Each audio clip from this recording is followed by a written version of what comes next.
Welcome to Spellbound Studio, everybody. I'm Tracy, and this is Fan Art Friday.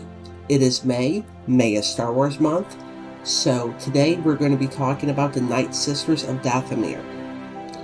The Nightsisters of Dathomir occupy a strange space in Star Wars, because they have always existed just outside of the stories that the galaxy usually tells. They are Force users, but they're not Jedi. They wield the dark side, but they are not Sith. They do not seek balance as doctrine. They don't want domination as destiny. Instead, they practice something older and more intimate, a lived relationship with power shaped by place, ancestry, ritual, and survival. And because Star Wars usually frames the Force as something to be mastered, categorized, or purified, the Nightsisters are disruptive to those rules of the universe. Before we get into it, please become a star in the Spellbound constellation by liking this video and subscribing to the channel. For more ways that you can support Spellbound Studio, please check the links in the description below. Thank you.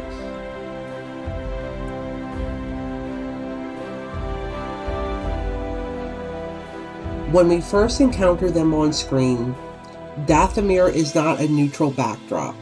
It is hostile, it's fog-drenched, and it's dangerous. This is a world that does not reward being passive. Every choice communicates that life here requires strength, vigilance, and adaptation. The Nightsisters are not removed from this environment, they are shaped by it.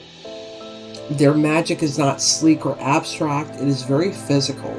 It seeps, it stains the air green, it moves through chants, bones, smoke, and blood.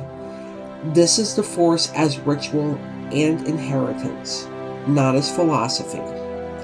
From the start, visual canon makes it clear that the Nightsisters do not see the Force as something external to be controlled, but it's something relational.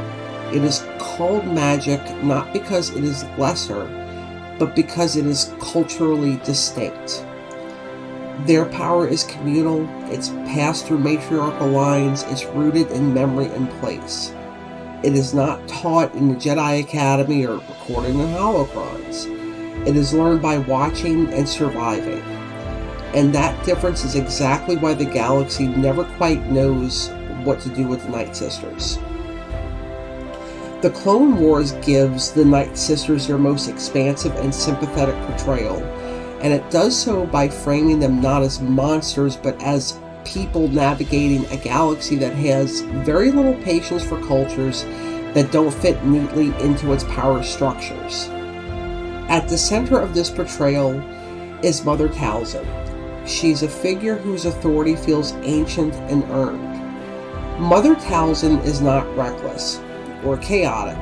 She is deliberate, she's calculated. Her power is immense, but it is wielded with restraint because she understands the cost of exposure. She understands what happens when larger empires take an interest in smaller, self-contained societies. Mother Talzin's interactions with the Sith are never framed as submission. They are negotiations made under pressure. When the sisters ally with Count Dooku, it is not because they misunderstand him, but because survival in the Clone Wars often means choosing the last catastrophic option available. The galaxy is already burning. Neutrality is not protection. And so Mother Talzin plays the game carefully, using what leverage she has to protect her people for as long as she can.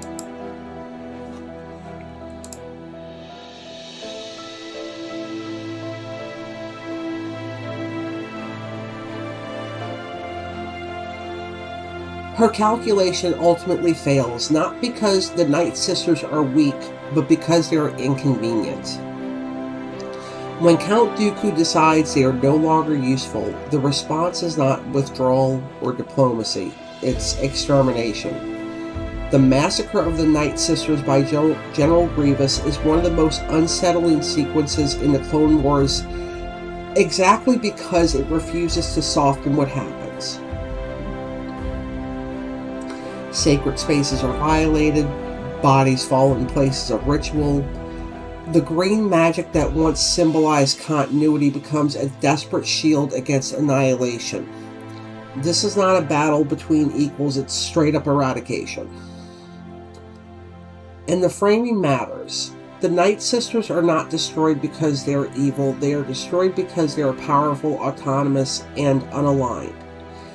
Their genocide is not treated as destiny, but as a crime committed by systems that erase anything they cannot control. Star Wars rarely uses that language explicitly, but the visual storytelling does not need to. The imagery is enough. If Mother Talzin represents the Nightsisters as a people, then Asajj Ventress represents what happens when that people is fractured. Asajj Ventress's story is one of constant displacement. She is taken from Dathomir as a child, she's trained as a weapon by Jedi and Sith alike, and she's discarded the moment she becomes inconvenient. Her anger is never inexplicable, it is cumulative. It is the result of a life in which every institution that claims moral authority ultimately treats her as expendable. So when Asajj Ventress returns to Dathomir in the Clone Wars, the reunion is not sentimental, it's ritualized, conditional, intense. She is both daughter and outsider. The Nightsisters restore her strength through magic that is deeply physical. This emphasizes vulnerability rather than transcendence. Power is not free, it costs you something, it leaves marks. And when Asajj Ventress loses the Nightsisters again, she loses that last place that ever offered her belonging without conditions. What makes this arc resonant is that it refuses easy redemption. Asajj Ventress does not simply switch sides and become whole. She becomes something quieter and harder to define. She's a survivor, a mercenary. She understands at the cost of devotion and refuses to to give it away again. Through her, the Nightsisters' tragedy becomes personal, embodied in a single figure who carries their losses forward. Rebels approaches the Nightsisters from a different angle. This one is shaped by aftermath rather than catastrophe. By the time of Rebels, Dathomir is no longer a living culture, it is a scar. The Nightsisters exist as echoes and warnings and memories that refuse to stay buried. When the series touches on Dathomirian magic, it does so with restraint. It emphasizes how dangerous and destabilizing it can be when removed from cultural context. Power without community becomes something else entirely. This theme carried forward in later stories that return to Dathomir as a place defined by absence. The ruins are there, the silence is there, the Nightsisters are not present, and that absence is treated as a wound and not a mystery to be solved. When survivors appear, they are not inheritors of intact tradition, but they're carriers of fragments. What remains is grief, memory, and the difficult work of deciding what parts of the past can be carried forward without recreating destruction. Across these appearances, one idea becomes consistent. The Nightsisters are not dangerous because they embrace emotion. They are dangerous because they refuse to separate power from identity. Jedi doctrine insists that attachment leads to corruption. Sith ideology insists that attachment is a weakness to be exploited. But the Nightsisters reject both of these ideas. Their magic is emotional, it's relational and embodied, but it's also disciplined through ritual and collective responsibility. For them, it's not about domination, it's about endurance. And this is what makes the Nightsisters so cool and unsettling. They expose the lie that there are only two ways to touch the Force. They suggest that the Jedi and the Sith are not opposing truths, but they're parallel failures. They're both obsessed with control, they're both convinced that their way is the only way. And the Nightsisters don't care about any of that. They do not They do not conquer. They don't want to beat people over the head with it. Just because they exist, that's fearful enough.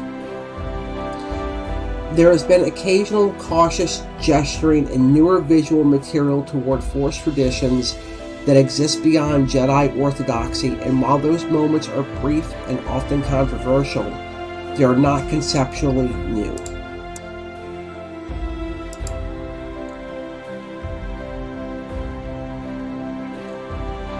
What ultimately makes the Nightsisters compelling is not their aesthetic, but they do have a very powerful aesthetic. It is the way that their story reframes loss. They are not remembered because they fall heroically or because they were secretly villains all along. They are remembered because they were erased, and because erasure does not mean insignificance. Their influence persists through characters shaped by them, through places marked by their absence, and a lingering sense that something vital was destroyed because it did not conform.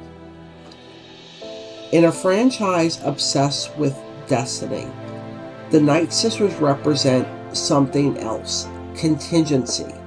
They remind us that cultures can be wiped out not because they are wrong, but because they are vulnerable. That power does not guarantee safety. Wisdom does not ensure survival, and the Force, for all of its mythic weight, does not protect those who fall outside the dominant narratives. But the Nightsisters are not a story of failure. They are a story of persistence, even in fragments in memory. Their way of seeing the Force continues to challenge the galaxy's assumptions. They stand as proof that emotion does not lead to corruption. Their ritual is not the enemy of reason, and that power shaped by community can endure even when the community itself is destroyed. The Nightsisters of Dathomir matter because they refuse simplification. They cannot be easily redeemed or neatly condemned. They complicate the moral geometry of Star Wars by insisting that survival itself is a form of wisdom. And in doing so, they remind us that the Force has always been bigger than the institutions built to contain it. They did not seek to rule the galaxy, they sought to live within it. And in Star Wars, that's often the most dangerous choice of them all. Alright, my stars, if you're still here, thank you so much for giving me your time today. And until the next video, may the Force be with you.